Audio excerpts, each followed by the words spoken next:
आज से हम लोग unit 12 organic chemistry some basic principle and techniques पढ़ेंगे। क्लास 11 में ऑर्गेनिक केमिस्ट्री का ये पहला चैप्टर है और यही चैप्टर पूरे ऑर्गेनिक केमिस्ट्री का बेस है।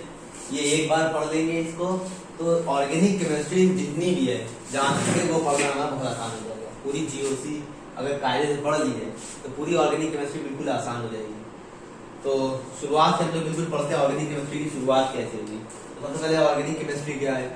तो ऑर्गेनिक केमिस्ट्री है स्टडी ऑफ ऑर्गेनिक कंपाउंड्स। तो ऑर्गेनिक कंपाउंड्स क्या है? ऑर्गेनिक कंपाउंड्स ऐसे कंपाउंड्स हैं जिनको हम लिविंग थिंग्स से ऑब्टेन कर सकते हैं।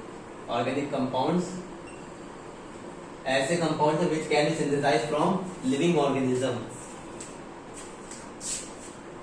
अब पहले ऐसा बनाया जाता था कि सिर्फ लिविंग ऑर्गेनिज्म से ऑब्टेन किए जा सकते, मतलब इसको लैब में नहीं बनाया जा सकता। इस पे पूरी थ्योरीज आई थी। जैसे एक थ्योरी थी बर्जेलियस ने दी थी, बर्जेलियस नाम के साइंटिस्ट थे जिन्होंने दी थी theory vital force theory. Vital force theory इन्होंने क्या कहा? इन्होंने कहा कोई भी ऑर्गेनिक कंपाउंड है अगर तो उसको हम किसी भी लिविंग थिंग्स में ही बना सकते हैं, मतलब सिर्फ लिविंग थिंग के अंदर ही वो बन सकता है। आउटसाइड द लिविंग बॉडी मतलब लेबोरेटरी में उसे नहीं बना सकते। क्यों? उन्होंने इसका रीजन बताया कि लिविंग थिंग के अंदर एक ऐसा फोर्स होता है जिसे हम वाइटल फोर्स कहते हैं और वो फोर्स रिस्पॉन्सिबल है ऑर्गेनिक कंपाउंड के सिंथेसाइज का। यानी कुल मिला के इनकी थ्योरी पूरी वाइटल फोर्स में यही कहा गया कि outside the human body outside the living organism कोई भी ऑर्गेनिक कंपाउंड नहीं बन सकता। ये बात कुछ दिनों तक सही है लेकिन बाद में इसको डिस्प्रूव किया पोलर नाम के साइंटिस्ट ने। इन्होंने अमोनियम साइनेट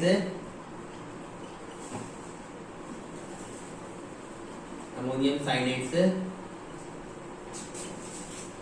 बनाया यूरिया। गरम करके यूरिया बनाया। यूरिया क्या होता है? ये पहला ऑर्गेनिक कंपाउंड है जो कि लेबोरेटरी में बना। उसके बाद बहुत सारे बने लेकिन जो सबसे पहला ऑर्गेनिक कंपाउंड जो कि लेबोरेटरी बना वो था यूरिया। यूरिया का फॉर्मूला होता है NH2CO NH2। फिर उसके बाद बहुत सारे कंपाउंड बनने लगे जो लेबोरेटरी में बने, मतलब जो वाइटल फोर्स थ्योरी थी वो डिस्प्रूव हो गई। इसको डिस्प्रूव किसने किया? सबसे पहले वुलर ने किया था। फिर बहुत सारे बनते गए और फिर ऑर्गेनिक कंपाउंड लगातार बढ़ते गए फिर उसको हमने पूरी इसकी एक अलग ब्रांच बना ली। अब और बहुत सारे जैसे जितने भी कंपाउंड सब में कार्बन होता है। अब ऐसे बहुत सारे एलिमेंट हैं लेकिन हर एलिमेंट के लिए हम अलग से ब्रांच नहीं बनाते। सिर्फ कार्बन के कंपाउंड्स के लिए ही हमने पूरी एक अलग ब्रांच क्यों बना के रखी है? तो कार्बन के पास बहुत सारी स्पेशल कैरेक्टरिस्टिक्स होती है। वो कैरेक्टरिस्टिक्स हम लोग इसमें पहले पढ़ेंगे शुरुआत में कि ऐसी क्या कैरेक्टरिस्टिक्स है जो कार्बन ने इतना कर लिया कि उसको हमें बिल्कुल अलग से पढ़ना पड़ रहा है। एक तरफ इनऑर्गेनिक केमिस्ट्री, एक तरफ पूरी ऑर्गेनिक केमिस्ट्री, एक कार्बन केमिस्ट्री पूरी अलग से पढ़ रहे हैं। तो ऐसी क्या कैरेक्टरिस्टिक है जिसकी वजह से ऐसा हुआ है? तो हम लोग खुद कार्बन की कुछ कैरेक्टरिस्टिक्स पहले पढ़ेंगे।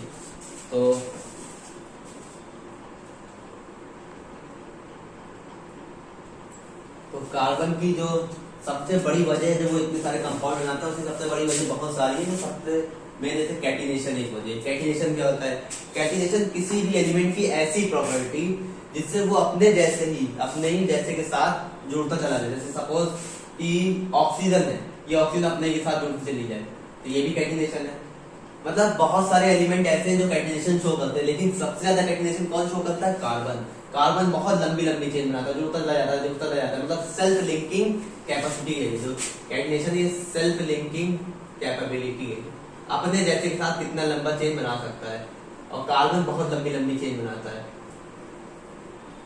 अब वो चाहे क्लोज चेन बनाए चाहे ओपन चेन बनाए उससे मतलब नहीं है। वो ऐसी बना सकता है, वो ऐसी बना सकता है, वो क्लोज भी पूरी बना सकता है, वो लंबी क्लोज बना दे, वो जैसी भी बनाए। तो अब ऐसे इसमें टेट्रावैलेंसी क्या है? अगर कार्बन का हम लोग एटॉमिक नंबर देखें तो कार्बन का एटॉमिक नंबर है 6। इसकी इलेक्ट्रॉनिक कॉन्फ़िगरेशन होगी 1s2 2s2 2p2। अब जरा इसमें देख कितनी वैलेंसी है। 2s बनाया, s में कितने इलेक्ट्रॉन है? 2 इलेक्ट्रॉन है। फिर ऐसे ही t में कितने इलेक्ट्रॉन है? t में 2 इलेक्ट्रॉन है तो 1 और 2 बचे कितने? 1 और 2। अब इसमें क्या होगा? ये तो अभी ग्राउंड स्टेट है, ये यहाँ से कूद जाएगा, एक्साइट होकर इधर आ जाएगा, एक्साइट होकर इधर आ जाएगा। तो एक्साइट होकर इधर क्यों आएगा? क्योंकि half filled atomic orbitals are more stable, तो ये उड़ के यहाँ आ जाएगा, उड़ के। तो कुल मिला के यहाँ हो गया ये एक ये। अब कितनी हाफ फील्ड एटॉमिक ऑर्बिटल है? 1 2 3 4। जितनी हाफ फील्ड एटॉमिक ऑर्बिटल होती वही वैलेंसी होती है। इसकी कितनी वैलेंसी होगी? 1 2 3 4, टेट्रा वैलेंसी हो गई। और टेट्रा वैलेंसी में भी ये ऐसे 4 बॉन्ड बनाता है। 4 बॉन्ड जब बनाता है, चारों बॉन्ड सिंगल सिंगल बनाता है, तब जो एंगल होता है 109.28 डिग्री, 28 मिनट होता है। 109 डिग्री 28 मिनट चारों तरफ से ये बना सकता है। दूसरा कोवैलेंट बॉन्ड। कोवैलेंट बॉन्ड ये क्यों बनाता है? तो कार्बन के अगर एटॉमिक नंबर सही देखें तो इसका 6 एटॉमिक नंबर है, और इसकी जो यहाँ पर देखें तो इसकी वैलेंसी आ रही है 4 आ रही है। तो 4 आ रही है मतलब ये 2,4 है, मतलब ये या तो चार्ज ले ले या तो कोई इसको चार्ज दे दे। ना तो ये चार्ज लेता है ना तो चार्ज देता है। क्यों? क्योंकि इसका साइज जो होता है वो छोटा होता है। ये साइज छोटा है, पहले में 2 आए, दूसरे में 4 आए, इसका साइज जाता है बहुत छोटा। अब साइज छोटा है, अगर हम इसको चार्ज देने की कोशिश करेंगे तो पहला आएगा तो बड़ी मुश्किल है, हमने दिया तो इसमें जो है फिर और आएगा। देने में क्या होगा, इतना छोटा साइज है इसका कि जब इलेक्ट्रॉन आएगा तो रिपल्शन शुरू हो जाएगा। मतलब यहाँ इलेक्ट्रॉन आते ही यहाँ ये एक दूसरे को रिपेल करेंगे, ये इसको रिपेल करेगा, ये इसको रिपेल करेगा। तो रिपल्शन की वजह से ये यहाँ पर इलेक्ट्रॉन आ नहीं पाएगा, ये एक्सेप्ट नहीं कर पा रहा है, 4 इलेक्ट्रॉन भी एक्सेप्ट नहीं कर रहा है क्योंकि इसका साइज बहुत छोटा है। अच्छा, मतलब ये एक्सेप्ट नहीं कर सकता है, मतलब ले नहीं सकता है। तो क्या ये चार्ज दे सकता है? क्योंकि अगर चार्ज दे दे तब भी इसके पास 2 बचेंगे, हीलियम की तरह बन जाए।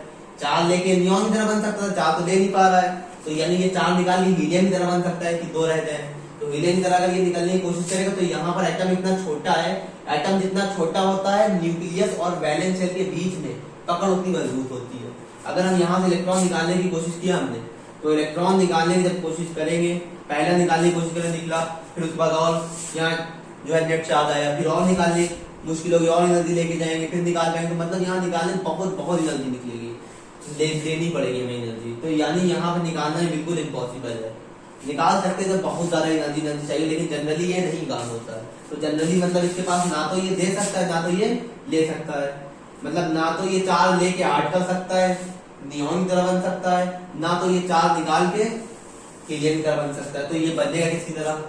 ये बनेगा नियॉन की तरह बनेगा, लेकिन शेयर करके। मतलब कोई अगर ऐसा आ गया जिसको जरूरत है, जैसे कार्बन के पास हाइड्रोजन आ गए, अगर सारे हाइड्रोजन आ गए तो हाइड्रोजन को एक की जरूरत होती है और कार्बन को एक की। कार्बन को चार तरफ से कौन जुड़ जाएगा? हाइड्रोजन जुड़ गया, ऐसे होता है, ये जुड़ गया। अब हाइड्रोजन की एक की जरूरत थी, एक की पूरी हो गई, एक की पूरी हो गई। एक इलेक्ट्रॉन डॉट स्ट्रक्चर दिखा देते हैं, जैसे हो गया हमारे पास CH3Cl, इसका दिखा देते हैं। कार्बन को चाहिए कितने? 4, और हाइड्रोजन चाहिए 1। कार्बन के पहले में कितने होते हैं? 2, दूसरे में 4। तो हम सिर्फ लास्ट वाली शेल के इलेक्ट्रॉन बनाते हैं। तो ये हो गया 1 2 3 एंड 4। अब ये हाइड्रोजन बना दिया। हाइड्रोजन को चाहिए एक है और एक और चाहिए 2 हाइड्रोजन की, हीलियम की तरह बन गया। ऐसे यहाँ भी हाइड्रोजन को एक चाहिए, हाइड्रोजन ने कर लिया। ऐसे यहाँ भी हाइड्रोजन को एक चाहिए, हाइड्रोजन ने ले लिया। यहाँ भी अब क्लोरीन एक बचा, एक क्लोरीन को भी एक ही चाहिए, क्लोरीन ने ले लिया। क्लोरीन के कितने होते हैं लास्ट में इलेक्ट्रॉन? क्लोरीन का अगर देखें तो होता है एटॉमिक नंबर 17, 2 8 और 7। तो इसके भी इसको सिर्फ एक ही इलेक्ट्रॉन चाहिए। लास्ट में इसके कितने होते हैं? 7 होते हैं। 7 तो है इसके, लेकिन इसको करने कितने हैं? इसको करने 8, तो इसको एक चाहिए, तो इसने भी एक से ले लिया। मतलब एक इसको चाहिए, इसको 2 करने, तो इसको 8 करने, तो इसने भी एक ले लिया। कार्बन को 8 करने, तो कार्बन सबसे एक ले लेगा, कार्बन के भी 8 हो गए। मतलब ये हो गया CH H और Cl। मतलब कुल मिला के टेट्रा एलिमेंट चारों तरफ से अपने अलग अलग एलिमेंट को जोड़ सकता है। अब और भी इसकी खासियत है, इलेक्ट्रोनेगेटिविटी वगैरह भी है जो हम लोग की इतनी जरूरत नहीं है। ये जरूरत थी, हालांकि ये हम लोग पहले पढ़ चुके हैं, लेकिन इसकी जरूरत थी। अब एक चीज हमको इसमें पता होना चाहिए कि ऑर्गेनिक कंपाउंड में हाइब्रिडाइजेशन कैसे निकालते हैं। वैसे हाइब्रिडाइजेशन एक बहुत लंबा टॉपिक है, लेकिन ऑर्गेनिक केमिस्ट्री में हाइब्रिडाइजेशन को हम बहुत आसानी से निकाल सकते हैं। ज्यादा कुछ नहीं है इसमें, बस हमें इतना पता होना चाहिए कि कोई भी कार्बन जो है जब पहला बॉन्ड बनाता है, जितने भी पहले बॉन्ड बनाएंगे वो कैसे होंगे? सिग्मा बॉन्ड, वो सिग्मा बॉन्ड होगा। जैसे कि कोई कार्बन है, ये कार्बन से पहला बॉन्ड बना ये वाला, तो ये सिग्मा बॉन्ड होगा, ये भी पहला बॉन्ड तो ये सिग्मा बॉन्ड होगा। अब इसी में अगर ये दूसरा बना दे तो ये पाई हो जाएगा, एक और ये बना दे तो ये भी पाई हो जाएगा। मतलब पहला बॉन्ड सिग्मा होगा और दूसरा पाई, तीसरा अगर किसी ने पहले ये है तो इसका मतलब इसके पास सारे सिग्मा बॉन्ड है, ये भी पहले ही बॉन्ड है, ये भी पहला, ये भी पहला, ये भी पहला। एक के अलावा अगर एक ही तरफ दो बॉन्ड हो जाए तो दूसरा पाई हो जाता है, जैसे कि ये होता है। इसका मतलब ये सिग्मा और एक सिग्मा दूसरा पाई है। अगर ये हटा के ये हो जाए इसका मतलब इसमें एक सिग्मा है और दो पाई है। तो कुल मिला के हमें पता चला कि अगर हम जैसे ये है, अगर हम इसमें देखें CH C double bond C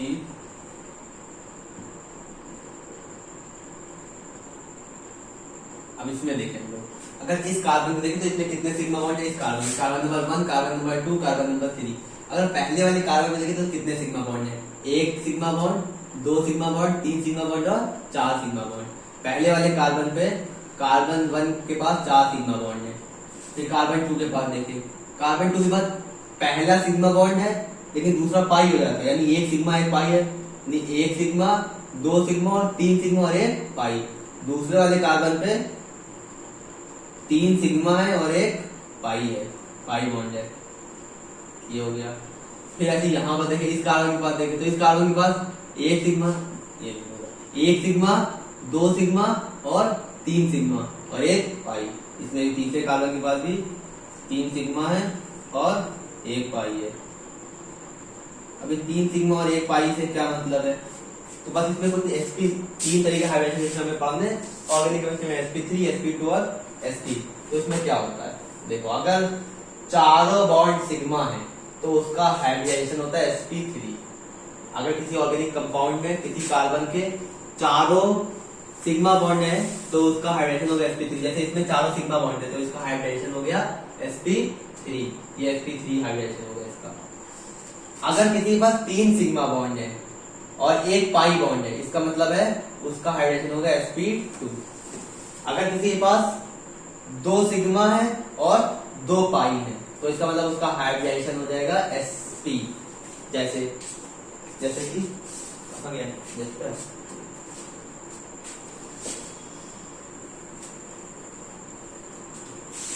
जैसे होगा CH3 C double bond C CH2 CH3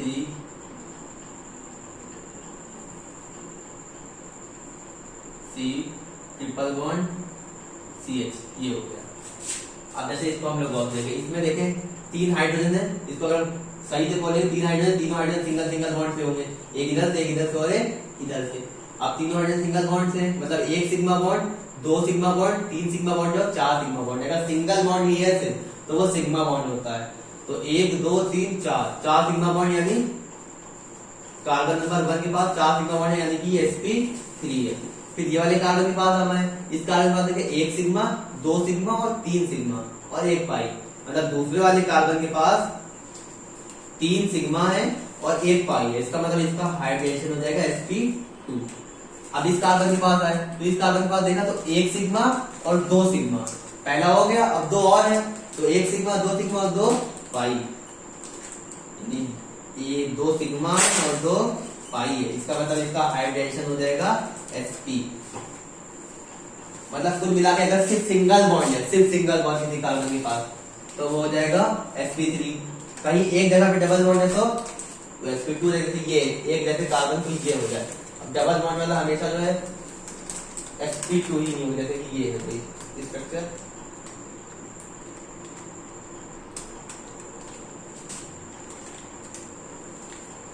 जैसे ये है। अगर इस कार्बन को हम गौर से देखें, इस कार्बन का अगर हम गौर से देखें तो इस कार्बन का क्या होगा हाइब्रिडेशन, यहाँ 2 हाइड्रोजन है, ये ऐसे हाइड्रोजन लगे हुए हैं, तो 2 हाइड्रोजन लगे हुए हैं, 2 सिग्मा बॉन्ड लगे हुए, 1 सिग्मा और एक पाई बॉन्ड है। फिर ऐसे ही 1 सिग्मा और एक पाई, और फिर ये कार्बन है, फिर 2 हाइड्रोजन लगे हुए हैं। अगर हम इसको देखें तो इस कार्बन का हाइब्रिडेशन क्या होगा, ये भी सिग्मा और एक सिग्मा और एक पाई, मतलब कि 3 सिग्मा और एक पाई, यानी ये हो गया sp3, ये sp3 हो गया। ऐसे इसमें देखें, इसमें क्या है, इसमें देखो 1 सिग्मा फिर 1 सिग्मा और एक पाई, तो ये हो गया sp2 नहीं बल्कि sp का sp हो गया, क्योंकि एक सिग्मा यानी 2 सिग्मा हो गया, और एक बॉन्ड और है तो 2 पाई भी हो गया। मतलब अगर कहीं सिंगल बॉन्ड है सिर्फ तो वो सिग्मा होगा, एक और आ जाएगा तो वो पाई हो जाएगा, फिर एक और आ जाएगा तो वो भी पाई हो जाएगा कुल मिला के। तो यानी 2 सिग्मा 2 पाई यानी इसका हो गया sp, फिर इसका है, इसके बाद 1 सिग्मा 2 सिग्मा और 3 सिग्मा और 1 पाई, तो ये भी हो गया sp2 हो गया ये। तो ऐसे हम लोग हाइड्रेशन निकालेंगे। तो कुछ कंपाउंड की हम दे रहे हैं, इसकी जो है निकाला जाए। जैसे यहाँ पर एक ये एरोमेटिक कंपाउंड है, ये बेंजीन है, तो बेंजीन का अगर हमें निकालना हो सबका हाइड्रेशन हर कार्बन का, तो हमें पता ही है गोले मतलब क्या है, ये अल्टरनेट पोजीशन में सिंगल लेवल बॉन्ड है यहाँ पर। अब अगर ये हर कोना कार्बन तो इस कार्बन का गौस देखें तो सब सिंगल, ये भी सिंगल बॉन्ड है, ये भी सिंगल बॉन्ड है, ये लेकिन ये डबल बॉन्ड है, एक पाई बॉन्ड आया, ये एक पाई बॉन्ड, ये एक पाई। अब जैसे ये वाला कार्बन हम उठाएंगे इस कार्बन को देखें तो ये डबल है, ये सिंगल है और एक हाइड्रोजन लगा होता है, तो कितने हो गए, एक पाई हो गया और 3 सिग्मा हो गई, क्योंकि 1 सिग्मा 2 सिग्मा 3 सिग्मा, और जैसे डबल बॉन्ड हुआ 1 पाई हो गया, तो इसका हाइब्रिडेशन हो गया sp2। ऐसे फिर यहाँ पर आए, ये वाले पर आए तो इसमें भी एक यहाँ पर डबल बॉन्ड हो गया, फिर ये C हो गया, यहाँ पर H हो गया, तो यहाँ पर भी क्या हो गया, 1 सिग्मा 2 सिग्मा 3 सिग्मा और एक जैसे डबल बॉन्ड हुआ 1 पाई हो गया, मतलब 3 सिग्मा 1 पाई यानी ये हो गया sp2। ऐसे फिर मतलब जितने भी फिर तुम देखो सब कैसे होंगे sp2 हो गए। बेंजीन में सारे काम जो कार्बन होते हैं सब sp2 होते हैं। जैसे इसका जो है सब लोग निकालना करते, सारे कार्बन का निकाल देना, इसका क्या होगा,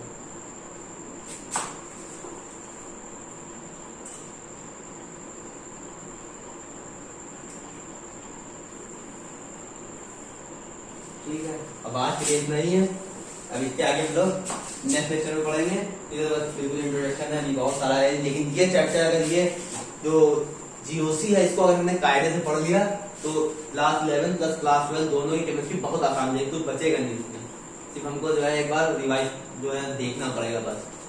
तो इसके आगे जो है इसको लाइक करें, शेयर करें, अपने दोस्तों जो जो 11 में उसके साथ शेयर कर दें।